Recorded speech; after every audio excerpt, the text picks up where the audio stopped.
غزوہ احزاب کے موقع کے اوپر غزوہ احزاب کے موقع کے اوپر تو ساری کیوں وہی ہے، جب نبی کریم صلی اللہ علیہ وسلم کے دندان مبارک شہید ہو گئے تھے اور ابو سفیان نے کہا تھا کہ ابل غل کی جائے. عذاب کے موقع پر تو نہیں ہوئے، ٹھیک ساری کہا ہے آپ نے، جنگ احد پہ ہوئے تھے. جنگ احد پہ سر. تو اس وقت نبی کریم صلی اللہ علیہ وسلم نے فرمایا کہ آپ جواب کیوں نہیں دیتے؟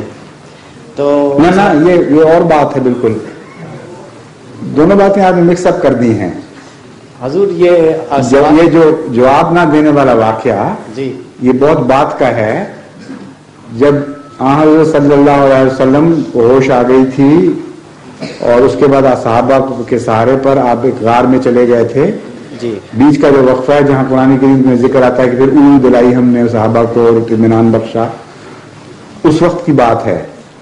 چونکہ اس وقت کمزوری کی حالت تھی، اس لیے حضور صلی اللہ علیہ وسلم نے منع فرما دیا تھا کہ وہ نعرے بے شک فخریہ ماریں، اس وقت تمہیں جواب نہیں دینا. جی وہ بالکل اور بات ہے.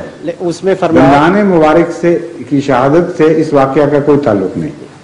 جی اس وقت وہ فرمایا تھا کہ تم میں محمد صلی اللہ علیہ وسلم ہے، تو آپ نے فرمایا کوئی جواب نہیں دینا. ٹھیک ہے. پھر وہ فرمایا کہ امیر المومنین حضرت ابوبکر صدیق کے بارے میں بولے. امیر المومنین نے کہا تھا انہوں نے ویسے. اب حضرت ابوبکر صدیق بعد میں حضرت عمر بعد میں بنے تھے. بعد دن پھر حضرت عمر رضی اللہ تعالیٰ، آپ نے کہا جواب نہیں دینا. ٹھیک ہے. پھر وہ ابو سفیان نے کہا ابل ہل کی جائے، تو حضور نبی کریم صلی اللہ علیہ وسلم نے فرمایا جواب کیوں نہیں دینا.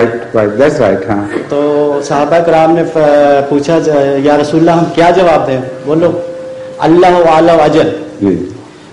تو اب جس وقت یہ حضور کلمہ پکڑ کے نیچے گراتے ہیں، جبکہ نبی کریم صلی اللہ علیہ وسلم کا ارشاد ہے کہ اللہ ہی بڑا ہے، اللہ ہی بلند شان والا ہے، اور لا الہ الا اللہ محمد رسول اللہ کا مطلب ہی یہی ہے کہ خدا کے سوا کوئی بات کے لائق نہیں. تو جب یہ کلمہ اٹھا کے نیچے پھینکتے ہیں تو ہمیں تو آپ نے سورت بھی وہی پڑھی تھی کہ صبر کرو، ہمیں تو حکم صبر کا ہے. ٹھیک ہے. تو حضور اس وقت جو ہماری حالت ہوتی ہے وہ ہم بیان نہیں کر سکتے ہیں، وہ ہم کیا کریں. یہ بات یہ ہے کہ آپ نے جو استنباط کیا ہے وہ درست نہیں کیا. یہاں اس واقعہ کے ساتھ کلمہ پڑھنے کے وقت جس وقت حضرت بلال کو مارا جاتا تھا اور گھسیٹا جاتا تھا، اس کے ساتھ مشابہت ہے آج کل کے حالات کی. اس کے جواب میں وہ مارتے نہیں تھے. حضرت صلی اللہ علیہ وسلم کے ساتھ مکی زندگی میں جو سلوک ہوا ہے اس کے ساتھ مثال ہے آپ کی. اس وقت ہر قسم کی بے عزتی ہوئی ہے، ہر قسم کی گستاخیاں ہوئی ہیں دشمنوں کی طرف سے، لیکن آپ نے اجازت نہیں دی جواب دینے کی. لیکن اس لیے آپ غلط موقع پر اس کو ملا رہے ہیں.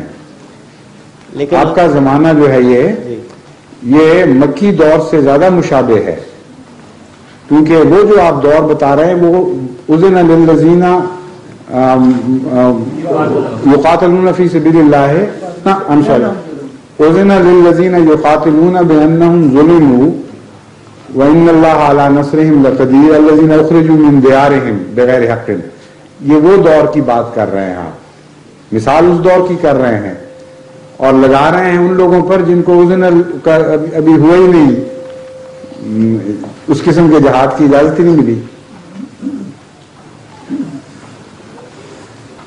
سمجھ گئے ہیں؟ سمجھ گئے. شکر ہے.